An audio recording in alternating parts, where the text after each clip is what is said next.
आचार्य जी, मैं प्रथम बार यहाँ पे आया हूँ।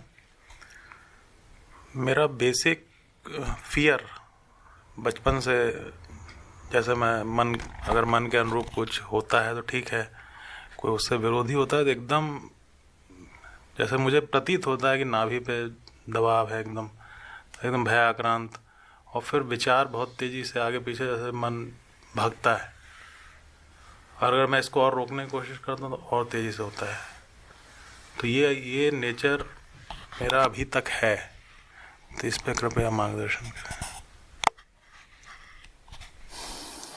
जो कुछ शारीरिक तल पर होता है वो तो मानसिक उथल पुथल की शारीरिक अभिव्यक्ति मात्र है।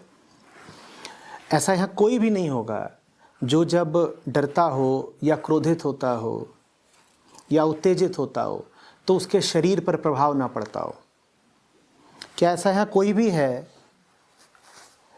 जिसकी मानसिक गतिविधि मात्र मानसिक होती हो?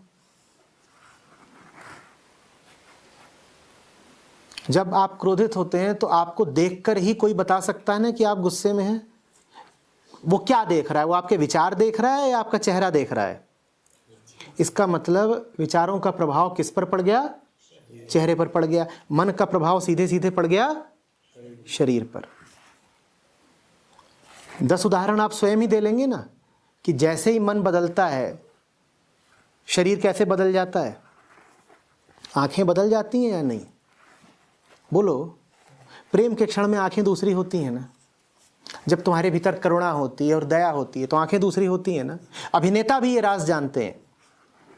तुम अभिनेताओं से कहो कि इस दृश्य में तुम्हें बहुत दयालु दिखाई देना है तो अभिनेता अभिनीत कर देगा ना, क्योंकि उसको पता है कि दया के क्षण में चेहरा बदल जाता है।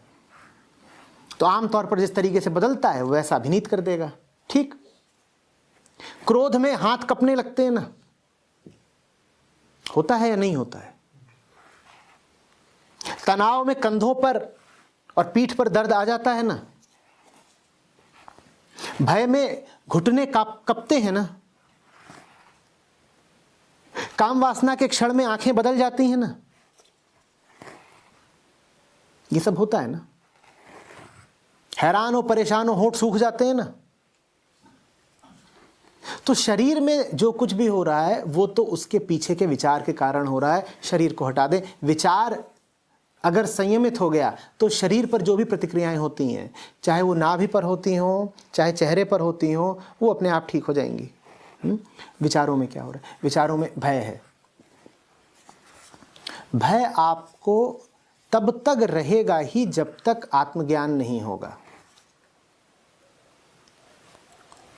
या फिर जब तक प्रेम नहीं होगा। भय से मुक्ति पाने की इसके अतिरिक्त कोई विधि न कभी थी न आगे कभी होगी।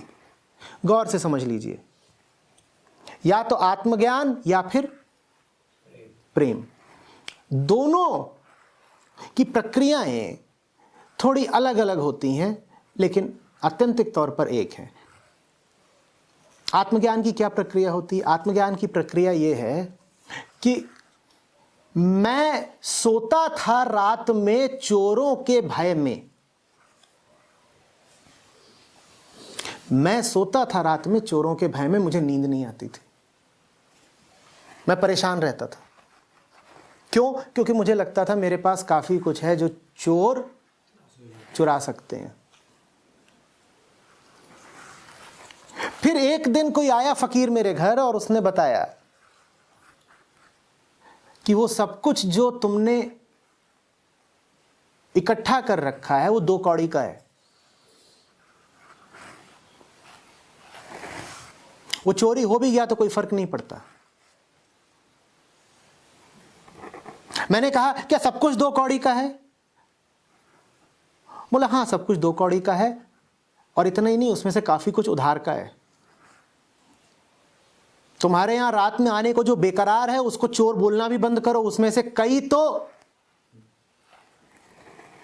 वो हैं जिनके तुम ऋणी हो, वो तकाजा करने आते हैं, तुम उन्हें चोर बोल रहे हो। तुम उनकी चीजें रखकर बैठे हो, तुम्हें लौटानी ही है एक दिन, तुम उन्हें पकड़े बैठे हो। मैंने कहा अच्छा। मैंने कहा इसका मतलब क्या मेरे पास कुछ भी नहीं है?